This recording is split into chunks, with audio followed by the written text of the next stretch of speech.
It says, under this dogma, anyone who points out a myriad of health problems is somehow fat shaming. You know, it's ridiculous.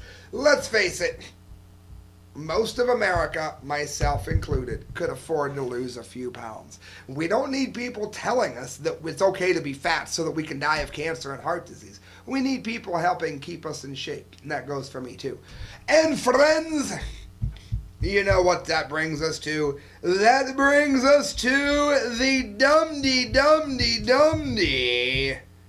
of the day. Now, not just the dum-de of the day, mind you, but also the dunce cap of the month. It took me a long time to figure out what was actually going to get the dum-de. But in fact, let me tell you what, friends, I do have it. And here it is. So great. Innocent college student subject to restraining order for resembling alleged rapist. That's right, he didn't rape anybody at all. He just looked like the person that did. Here's some dum-de music for everybody as I read it here. Here it is, Daddy. All right, here we go. Innocent college student subject to restraining order for resembling alleged rapist.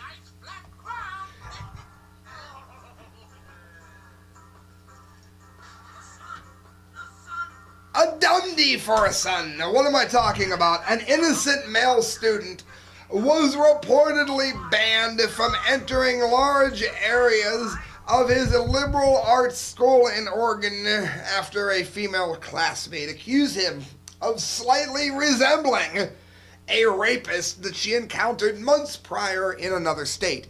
Now, am I sending the dunce cap to her? No, she's whack. She shouldn't even be in school. Her head is messed up. She needs a break. She's not all there. She's wrong. She's an idiot, but she doesn't know she's an idiot.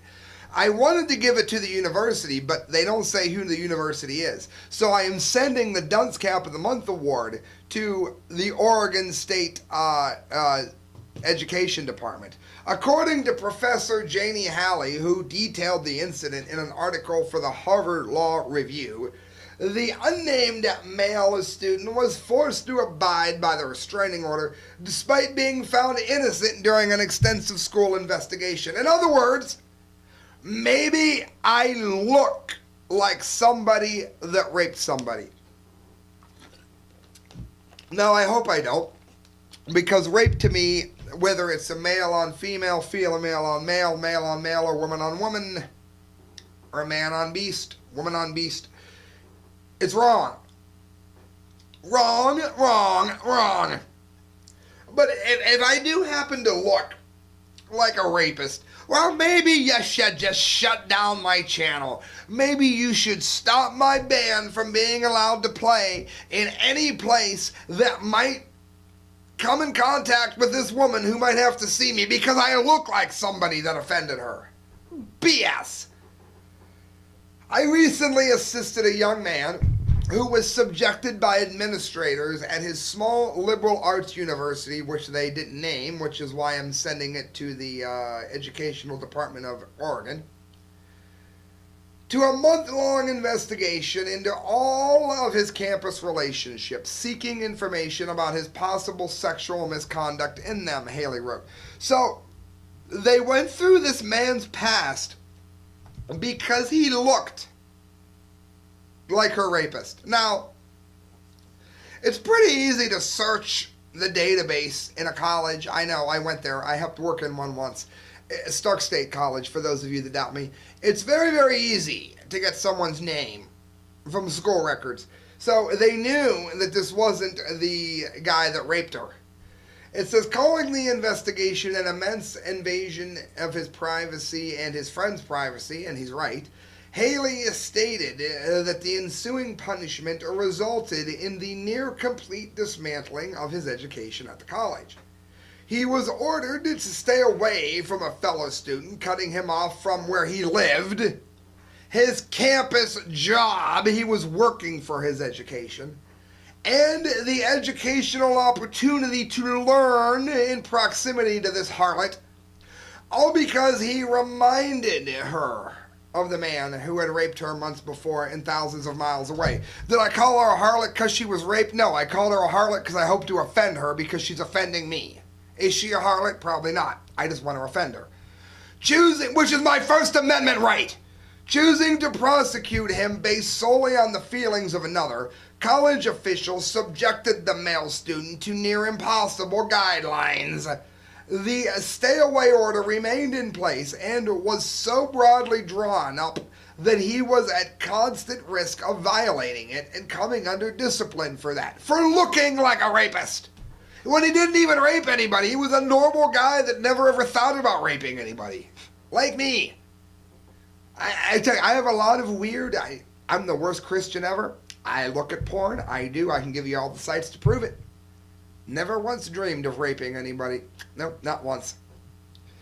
When the duty to prevent a sexually hostile environment is interrupted this expansively, it is affirmatively indifferent to the restrained person's complete and total innocence of any misconduct whatsoever. He's 110% innocent. He didn't even talk to the girl, I don't think. The incident represents the disturbing and growing implementation of politically correct viewpoints, which favor mere feelings over facts, logic, and the rights of others.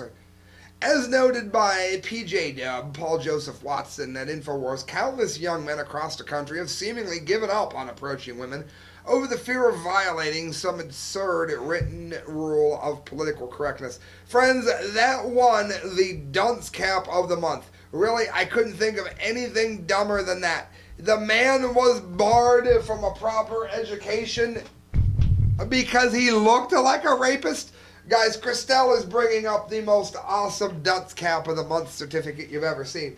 But I want to show all of you the hat she made. Now, this is being mailed for low deaf people down here. And does not recognize the printer. Christelle doesn't know how to use a printer, so we're going to have to deal with the actual printing of the award later. But this is the dunce cap that she made. High deaf people, look up there. All she had to do was download a driver, but what are you gonna do?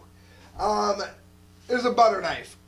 This butter knife is now banned due to the overwhelming evidence of its use in robbing women in an alley. Oh, must ban butter knives. They may have been used in an assault. Now, Christelle is right here.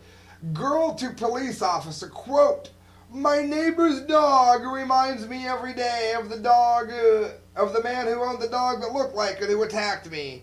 So we should put it down." Yeah, maybe the person's dog reminds you of the dog of the rapist. So we should kill all the dogs like that. Dean, this is the dean of the college in Oregon. "Mr. Smith, I need to see you in my office." Mr. Smith being a teacher. Later in the office, "Mr. Smith, what's this about?" The dean, "You're fired." Mr. Smith, "What? Why?" Dean, "One of our female students needs your class to educate and remind you of her rapist." Friends, that is a great dunce cap. I wish I could show you the actual award, but I need to instruct my help how to download a driver.